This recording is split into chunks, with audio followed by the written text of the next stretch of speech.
우리는 계속해서 사도행전을 통해서 교회를 세우시는 하나님의 손길을 살펴보고 있습니다. 항상 하나님의 일을 이루는 방법을 보면은 사람들을 통해서 이루게 됩니다. 저는 오늘 봉독한 말씀으로 바나바와 사울이라는 제목으로 말씀을 상고하려고 합니다. 사도행전을 주의 깊게 읽으시면 사도행전의 기자인 누가는 사울이라고 하는 인물에게 초점을 맞춰서 기록하고 있는 것을 보게 됩니다. 물론 사울이라고 하는 이름은 사도행전 13장 9절 이후에는 더 사용되어지지는 않습니다. 사도행전 13장 9절에 보면은 바울이라고 하는 사울이라고 하는 표현이 나오는데요. 그 이후에는 이제 바울이라고 하는 이름이 더 많이 사용되고 알려지게 됩니다. 우리나라 사람들도 이름의 뜻에 대해서 중요하게 생각하고 또 장명하기도 하는데 유대인들도 마찬가지였던 것 같습니다. 사울이라고 하는 이름에는 묻는다, 묻다, 기도하다라고 하는 뜻이 들어있고 반면에 바울이라고 하는 이름 가운데에는 작은, 겸손한 이라는 이름의 뜻이 들어 있습니다. 실제로 사울이 회심한 이후에 바울이 되었을 때에 그는 항상 자기 자신을 겸손하게 낮췄습니다. 고린도전서 15장 8절 말씀 가운데 보면은 맨 마중에 만삭되지 못하여 난 자 같은 내게도 보이셨느니라 라고 그는 직접 자신을 말하고 있습니다.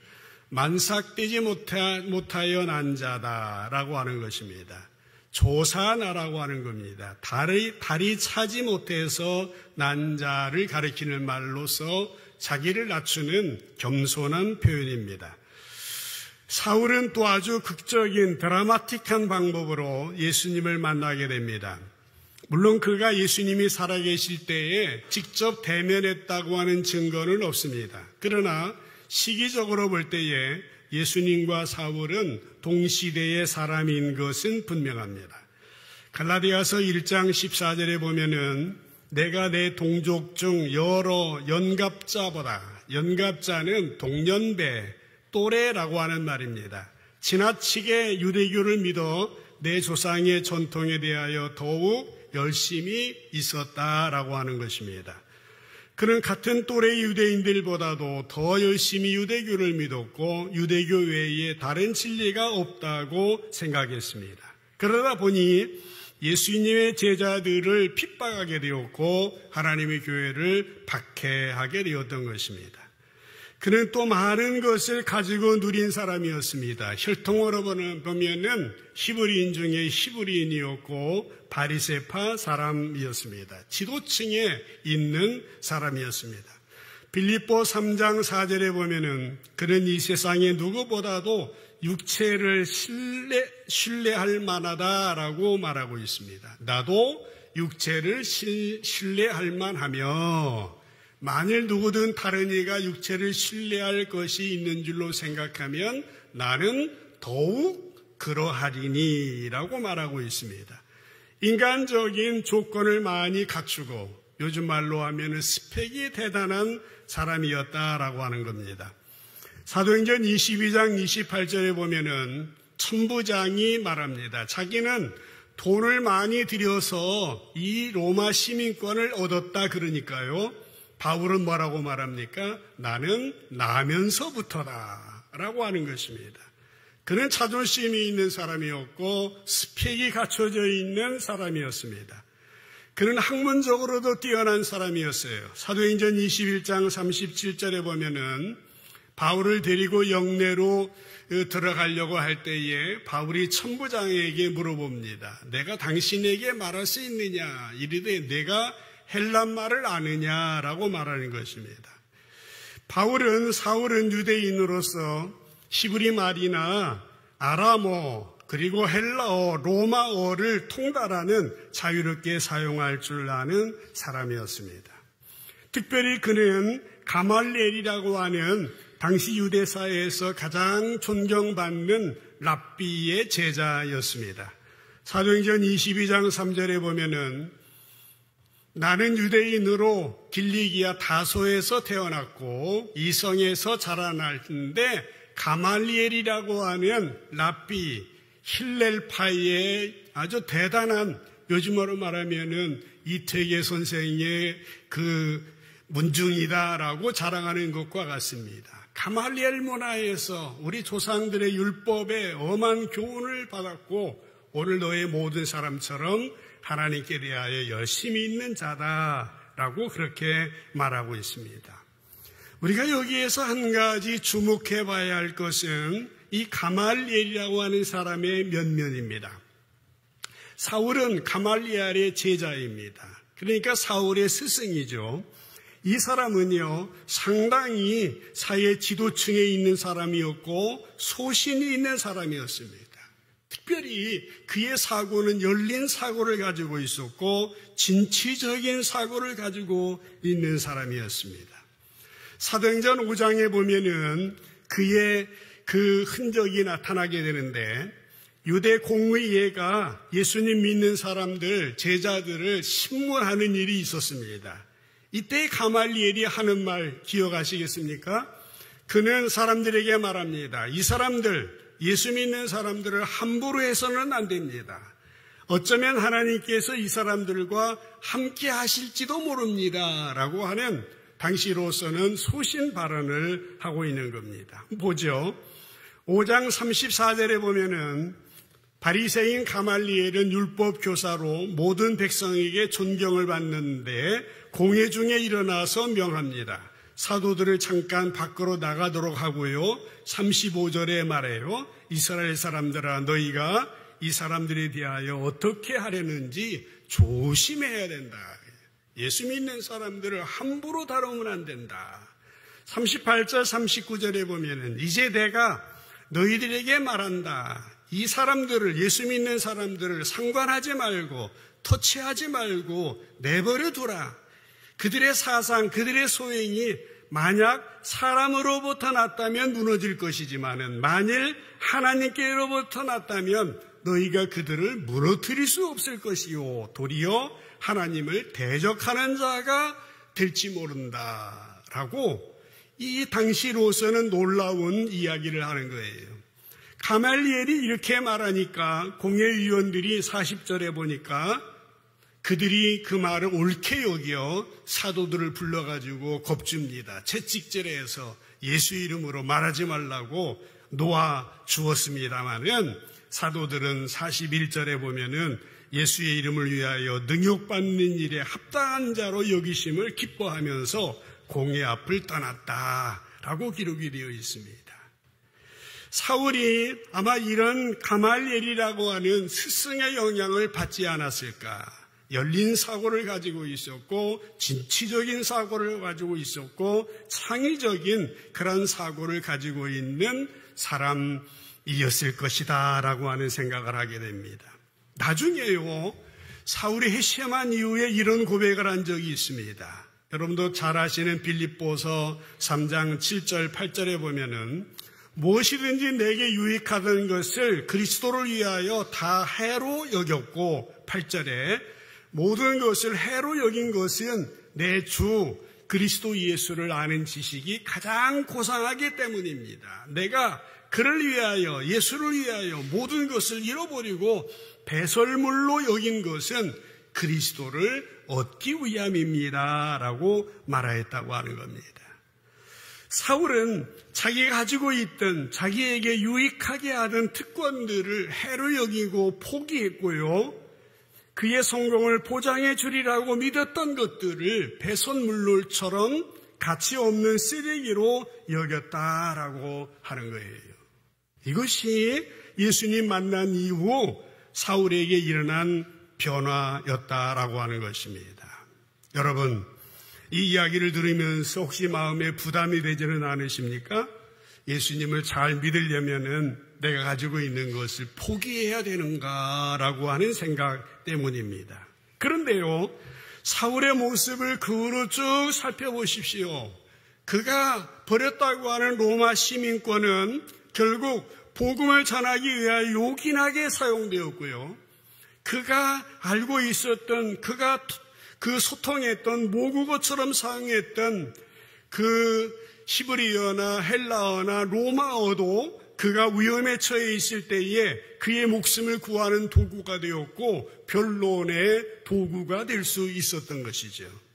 또 그가 가말리엘 문화에서 공부했던 학문적인 성취도 그가 쓴 편지에 고스란히 남아 있습니다.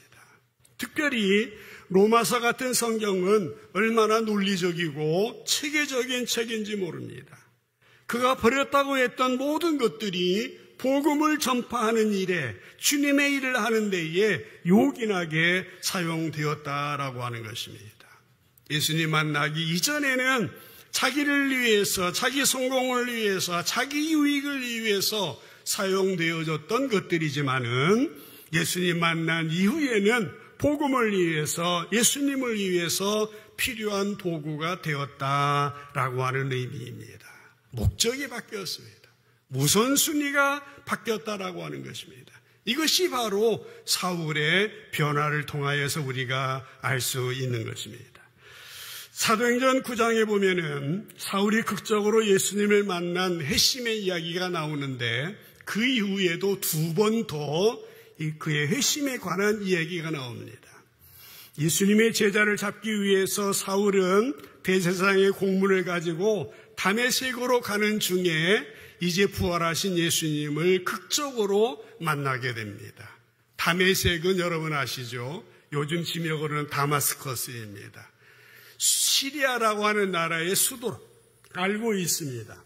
그곳으로 갔고 그때 예수님을 만난 이후에 갈라디아서 1장 17절에 보면은 사울은 뭐라고 했습니까? 사도들을 만나려고 예루살렘으로 가지 않고 아라비아로 갔습니다. 거기에서 한 3년 정도 있고 다시 다메섹으로 돌아갔다라고 하는 겁니다. 그 후에 게바를 만나려고, 베드로를 만나려고 예루살렘으로 올라갔던 것입니다.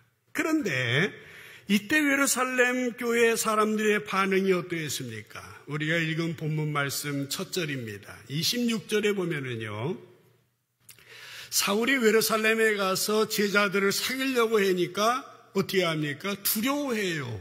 그가 제자됨을, 예수 믿고 회심한 것을 믿지 않는 것입니다. 분명히 사울에게는 예수님의 만난 뜨거운 경험이 있습니다. 복음에 대한 열정이 있습니다. 그러나 사람들은 그를 믿으려고 하지 않았다라고 하는 것입니다. 그런데 여러분, 이때 하나님께서는 이에 대한 대책을 준비하고 계셨다라고 하는 것입니다.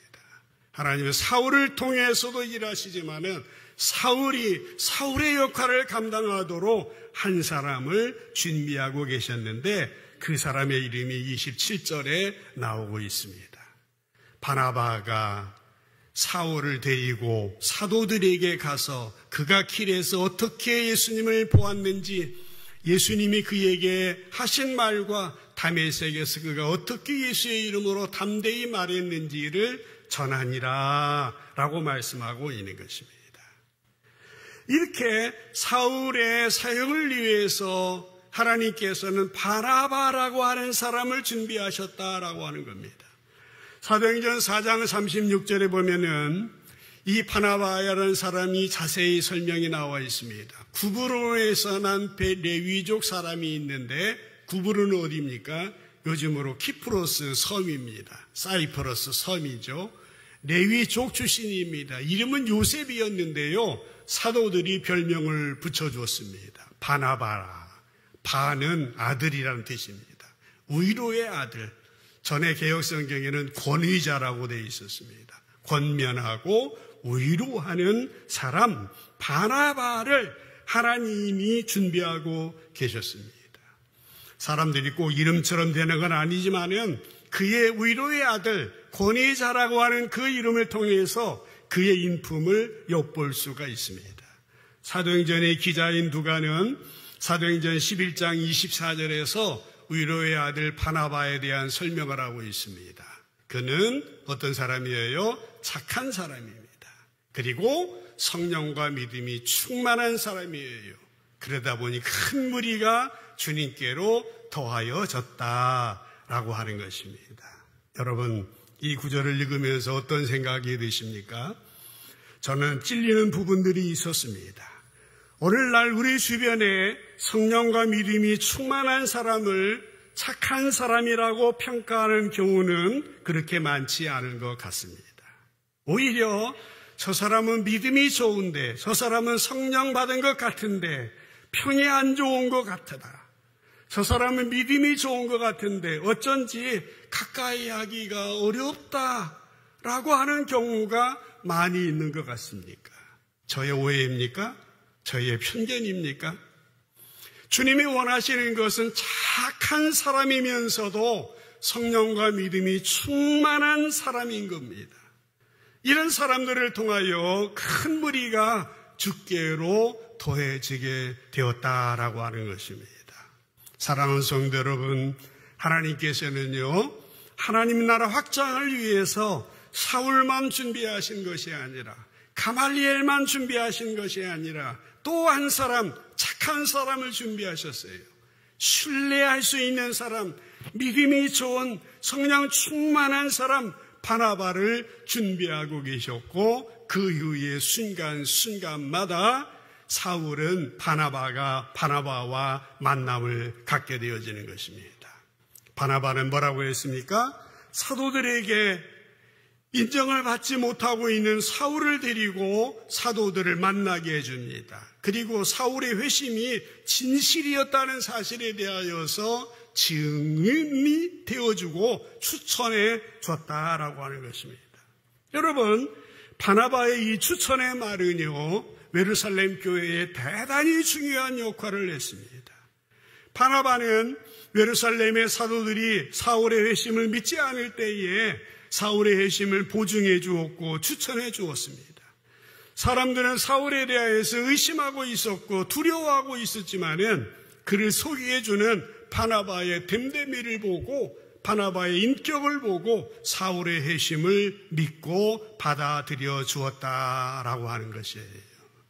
하나님께서는 하나님의 일을 위해서 이렇게 좋은 사람, 신뢰받을 만한 사람, 믿음이 좋고 성령 충만한 바나바를 미리 준비해 놓으신 겁니다. 사랑하는 여러분, 우리들에게도 이러한 성품이 필요합니다. 하나님을 향한 믿음을 가지고 주위의 사람들에게 착한 사람으로, 믿을 수 있는 사람으로 인정받게 되어질 때에 언젠가 하나님의 방법으로 하나님의 나라가 세워지고 연약한 사람들이 주께로 돌아오며 하나님 나라의 귀한 도구로 저 여러분 모두가 쓰임받게 될 줄로 믿습니다. 사울은요, 이렇게 하나님의 교회에 빚을 지은 사울은 이제 예루살렘 교회에 와가지고 우리가 읽은 본문에 보면은 이제 예수의 이름으로 담대히 전했는데요. 그러다가 보니까 유대인들과 논쟁을 벌이게 되고 그의 설교를 듣고 분노한 유대인들이 사울을 어떻게 하려고 그랬습니까? 죽이려고 했다라고 오늘 읽은 성경에 나와 있어요.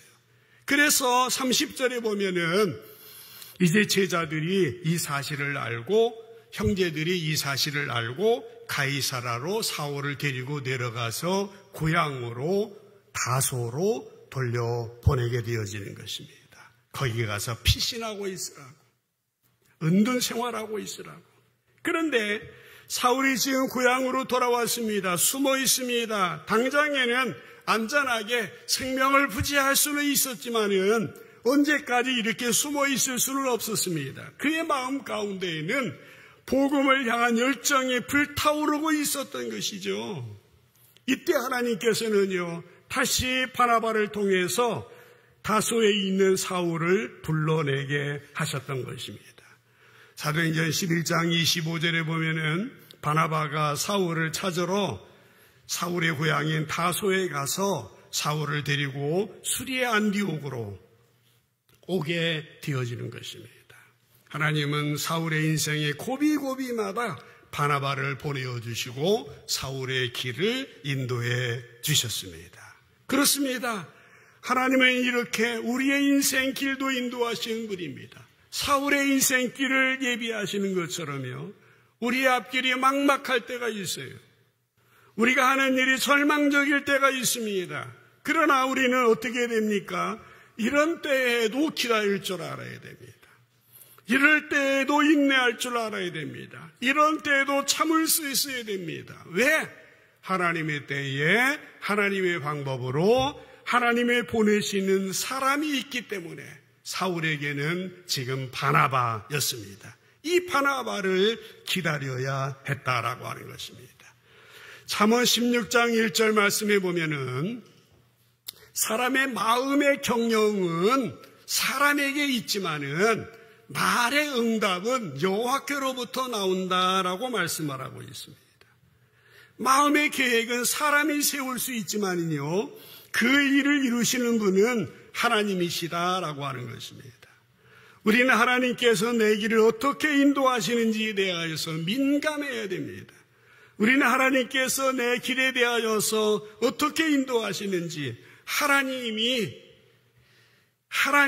하시는 일에 대하여서 민감하게 볼 수 있어야 됩니다. 이게 신앙인의 모습인 것입니다. 하나님께서는 사울의 인생의 위기 때마다 바나바를 보내주셨습니다.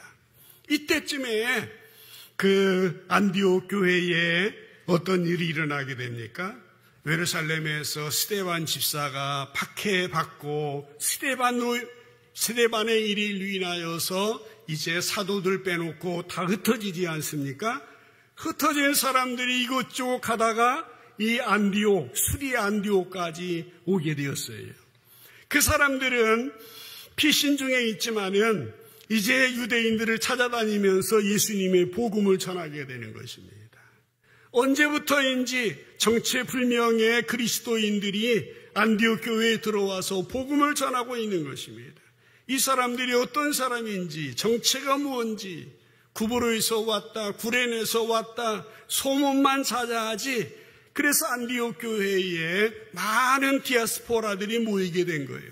이 소문이 예루살렘 교회에 전해지게 되었고, 예루살렘 교회는 모교회로서 조사단을 파송하게 되어집니다. 그 조사단의 일원 가운데 있었던 사람이 바로 바나바였던 것이에요. 안디옥 교회로 갑니다. 사도행전 11장 22절에 보면은 예루살렘 교회가 이 사람들의 소문을 듣고 안디옥 교회 안에 일어나는 새로운 디아스포라, 그 크리스찬 유대인들이 있다는 소문을 듣고 바나바를 조사위원으로 안디옥에 보내게 되어지는 것이죠. 그런데요, 바나바가 조사를 자세히 해봤지만은 아무런 문제가 없는 거예요. 그 다음 23절에 보면은 바나바는 도리어 어떻게 됩니까? 하나님의 은혜를 보고 기뻐하고 모든 사람이 굳건한 마음으로 주님과 함께 머물러 있으라 권면하였다라고 하는 것입니다. 바나바는 알았습니다. 하나님께서 이 안디옥 교회를 통하여 온 세상, 온 누리 이방인들에게 구원의 문을 열고 계신 것을 알게 되었습니다. 이 바나바는 이 일의 중요성을 깨닫게 되어지고 이 일에 함께 일할 사람을 생각하는 가운데 떠오른 인물이 바로 지금 다소에 가 있는 사울이었습니다. 그래서 11장 25절에 보면은 아까도 봤습니다마는 바나바가 사울을 찾으러 다소에 갔어요. 26절에 보면은 바나바는 사울을 데리고 안디옥 교회로 돌아와서 두 사람이 함께 1년간 모여서 큰 무리를 가르쳤고요. 그 후에 제자들이 안디옥에서 비로소 그리스도인이라는 이름을 받게 되었다라고 하는 얘기입니다. 그리스도인. 여러분, 이 이름은요, 교회 안에서 신자들끼리 붙인 이름이 아니에요. 교회 밖의 사람들이 저 사람들은 예수 그리스도를 따르는 사람들이다 해가지고 붙여준 이름입니다. 그 이름은 영광스러운 이름은 아니에요. 어떻게 보면은 그 따돌림하려고 붙인 이름인지 모르겠어요. 하지만 그리스도인이라고 하는 이 이름은 어떤 의미를 가지고 있습니까? 예수님의 말씀을 따르는 사람들이요, 예수님의 인격을 닮는 사람들이요, 예수님의 삶을 따라가는 사람들이다라고 하는 뜻인 것입니다. 그때 안디옥 교회의 신자들은 바나바와 사울의 사역을 통하여서 예수 그리스도의 말씀을 배웠습니다. 그들은 바나바와 사울을 통하여 예수 그리스도의 인격과 성품을 배웠고 예수 그리스도의 삶을 실천했던 거예요. 그래서 주위에 있는 사람들이 저 사람들은 그리스도인이야 라고 부르게 되었다라고 하는 것입니다. 오늘 우리는 21세기에 이제 그리스도인으로 생활하고 있습니다. 우리 주변에 어떤 그리스도인이 있습니까? 여러분들은 어떤 그리스도인이십니까? 지난주에 신방을 통해서 한 자매를 만났습니다. 이 자매는 우리 교회 한 1년여 전에 새로 우리 교회 젊은 집사의 인도로 교회에 나오기 시작했습니다. 이들의 만남은 자녀들이 초등학교 같은 반의 엄마로서 만났다고 합니다. 두 사람들은 서로 만나면서 대화를 시작했고 어려운 일이 있을 때 기도해 주었고 예수님에 대한 이야기를 종종 나눴다고 합니다. 그런데 어느 날부터 그 자매의 몸이 아프기 시작했습니다. 젊은 집사는 그 자매에게 교회에 나올 것을 권면했고 그 자매는 교회에 나와서 성경 공부도 하고 봉사도 하고 시간이 지나면서 병도 어느 정도 진정이 되고 그 자매는 자기의 전공대로 미술학원을 개원하게 되었습니다. 그 자매가 시작한 미술학원의 이름은 아디트라고 하는 이름을 가지고 있습니다. 개원 감사 예배를 드리면서 전도한 집사에게 칭찬해 주면서 어떻게 그렇게 하게 됐냐고. 그러니까 그 젊은 집사는 제가 한 것은 하나도 없어요. 그냥 교회 나오라고 한 것뿐이에요. 교회 나왔더니 성경 공부도 시켜주고 이것저것도 가르쳐주고 교회에서 나머지는 다 하셨어요. 제가 한 일은 없어요. 라고 말하더라고요. 전도되어서 나온 그 자매는 몇 주 전에 집사로 임명이 되었습니다. 저는 그 자매에게 물었습니다. 예수님 언제부터 믿었냐고. 우리 교회 처음이라고 합니다. 예수 믿으니까 어떠냐고. 예수 믿으면서 제 그림이 180도 바뀌었습니다. 저는 원래 파스텔톤 그림을 좋아해서 많이 그렸는데 이제부터는 밝은색 그림을 그리려고 합니다.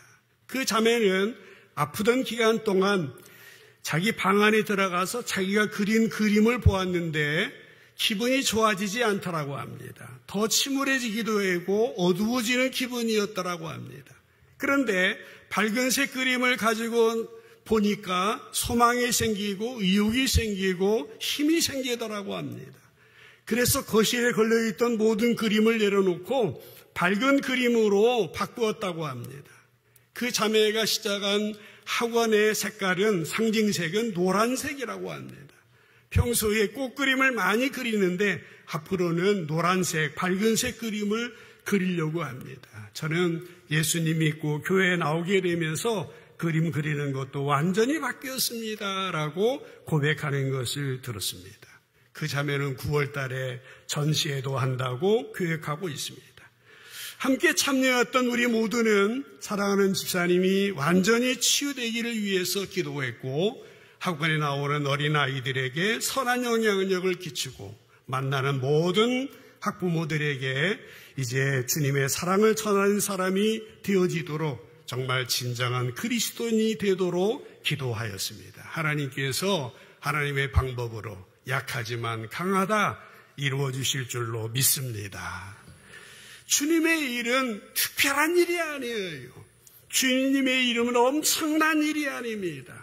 사랑하는 여러분, 오늘날 이 시대는 더더욱 진정한 그리스도인이 필요한 시대입니다. 여러분, 그리스도인이 왜 세상에 영향을 주지 못하고 있습니까? 그 이유가 뭡니까? 교회에 문제가 있습니까? 교회 지도자들의 타락이 있다고 말씀도 하십니다. 일리가 있는 말씀입니다. 그러나 오늘 바나바와 사울의 관계를 통하여서 어떠합니까? 우리 한 사람 한 사람이 진정한 그리스도인으로서의 모습을 갖추고 있다고 한다면 우리를 통하여 주의 사람들에게 작지만 영향을 주게 되어질 때에 우리 사회는 지금보다는 더 나아지지 않겠습니까? 오늘 안타깝게도 그리스도인이란 이름은 세상에서 부끄러워하는 이름, 피하는 이름이 되었습니다. 우리가 너무나도 도전적으로, 우리가 너무나도 생각이 없이 이제 복음을 전한다고 하는 그 열심에 사로잡히다 보니까 그 사람들은 방어를 하고 그 사람들은 도리어 마음의 문을 닫고 있는 것은 아니냐라고 하는 것입니다. 이 시대에 정말 우리가 필요한 것은 무엇입니까? 우리 모두 성경을 펴서 예수님의 말씀을 다시 새롭게 읽고 배우며 그 말씀을 믿고 그 말씀을 실천하는 겁니다. 예수님의 마음, 예수님의 성품, 예수님의 그 됨됨이를 닮아 나가야 된다라고 하는 겁니다. 다른 방법이 없습니다. 다른 길이 없습니다. 우리가 진정한 그리스도인이 되는 것 밖에 무슨 방법이 있겠습니까?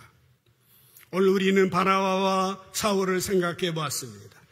하나님께서는 사울이라는 사람을 통하여 모든 이방인들에게 복음을 전하는 위대한 일을 하셨는데 이 일을 위하여 먼저 바나바라고 하는 사람을 세워주시고 그를 통하여 사울이라는 인물을 세우고 위대한 일, 엄청난 일을 하게 하셨다라고 하는 것입니다. 오늘 그 어느 때보다 한 사람의 바나바가 필요한 시대입니다. 오늘 그 어느 때보다 바나바와 같이 착한 사람이 필요한 시대입니다. 성령으로 믿음으로 충만한 사람이 필요한 시대입니다. 착함과 믿음과 성령의 충만함이 조화를 이룬 그런 사람이 필요합니다. 우리 모두 이 시대에 바나바가 되셔서 주위에 한 사람, 추하고 있는 사람, 외로워하고 있는 사람, 쓰러져 있는 사람, 정말 눈물을 흘리고 있는 그 사람들에게 이 시대의 바나바가 되는 일입니다. 엄청난 일이 아닙니다. 한마디 말로 가능할 수가 있습니다. 우리의 작은 관심으로, 작은 사랑으로 가능할 수가 있습니다. 그러나 하나님께서는 우리의 작은 수고를 통하여 우리가 알지 못하는 엄청난 일을 이룰 수 있다는 거예요. 바나바를 통하여 사울이라고 하는 위대한 신약성경의 판을 기록한 사람이고 예수님에 관한 논문보다도 사도 바울에 관한 논문이 엄청나게 많이 박사학위 논문에도 사도 바울의 서신서가 없었으면 박사학위 못 받는 사람이 엄청나게 많이 있을 정도라고 우스갯소리로 말하는 것처럼 그런 인물이 있기까지는 바나바가 있었는데 오늘 이 시대에 바나바로 세워지는 우리 삼성제일교회 성도들, 온라인으로 참여한 모든 주의 백성들 되어줄 수 있기를 주님의 이름으로 간절히 축복합니다. 기도합시다.